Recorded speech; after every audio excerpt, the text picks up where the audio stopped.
for a state to confront its failures or simply blame another nation? Can manufacturing an external enemy permanently mask decades of internal injustice and governance collapse? For nearly 77 years, India has meticulously mastered the art of externalizing blame, particularly onto Pakistan, to divert attention from its domestic crisis, governance failures, and growing internal unrest. From 1947's independence until the recent Pahalgam tragedy, this externalization policy has allowed India's successive governments to escape accountability, suppress dissent, and invoke hyper-nationalism. But history has an uncanny habit of revealing hidden truths. India's problematic narrative of scapegoating began immediately after partition in 1947, when India's political elite blamed Pakistan for communal violence despite evidence showing internal administrative mismanagement. Similarly, communal violence across regions like Bengal and Punjab was exacerbated primarily by Indian state failures, not external conspiracies. In subsequent decades, India's pattern intensified, consistently portraying domestic dissent as external sabotage. Why does India rely so heavily on external blame?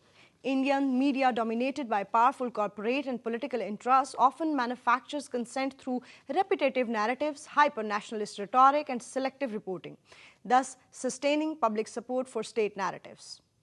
The recent Pahalgam incident echoed similar suspicions. Yet again, a tragic event has been used to reignite old blame games. But this time, the consequences echo beyond propaganda. In response to escalating tensions and the Indian government's inflammatory rhetoric, Prime Minister Mohammad Shahbaz Sharif chaired a high-level meeting of the National Security Committee. The participants discussed the national security environment and the regional situation, particularly in the wake of Pahalgam attack. Pakistan has strongly rejected India's announcement to suspend the Indus Waters Treaty. The treaty is an international agreement backed by the World Bank and cannot be paused by any country on its own. Water is Pakistan's lifeline, vital for 240 million people. Any move to block or divert Pakistan's share of water will be seen as an act of war, and Pakistan will respond with full force through every available means. India's actions continue to show a pattern of ignoring international laws, UN resolutions, and global agreements. As a response, Pakistan is reviewing all bilateral agreements with India, including the Simla Agreement, until India stops supporting terrorism, cross-border killings, and its illegal hold on Kashmir. Pakistan has also decided to shut down the Wagah border crossing. No goods or people will be allowed to cross. Anyone who has entered Pakistan with valid documents has been given a window to return through Wagah by 30th April 2025. All SAARC visa exemptions for Indian nationals are cancelled, except for Sikh religious pilgrims. All other Indian citizens in Pakistan under this visa category have a 48-hour window to leave. Pakistan is also expelling Indian Defence, Naval and Air Force advisors from Islamabad.